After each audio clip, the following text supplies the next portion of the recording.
জয় যিশু। জানুন ও বিশ্বাস করুন। সাধু পৌল বলেন, আমাদের অবশ্যই জানা উচিত যে আমাদের পুরানো মানুষ খ্রিস্টের সঙ্গে ক্রুশবিদ্ধ হয়েছে। রোমীয় পুস্তক 6 অধ্যায় 6 পদ। আমরা খ্রিস্টের সঙ্গে ক্রুশবিদ্ধ ও পুনরুত্থিত হয়েছি। আমরা যদি এই সত্য সম্বন্ধে অনিশ্চিত হই বা না জেনে থাকি, আমরা দেখব মাংস অত্যন্ত জীবন্তভাবে সক্রিয়।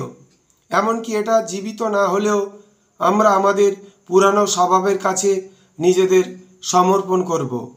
সাধু পৌল বারবার আমাদের বলেন, কোনো মতেই আমাদের পুরানো পাপ স্বভাবের কাছে নিজেদের সমর্পণ করার দরকার নেই। প্রতিদিন আমাদের সেই সত্য বিশ্বাস করা ও গ্রহণ করা দরকার, যা প্রভু যীশু খ্রিস্ট ক্রুশের উপর আমাদের জন্য করেছেন, এবং পবিত্র আত্মার শক্তিতে বিজয়ী জীবনযাপন করা দরকার। জয় যিশু।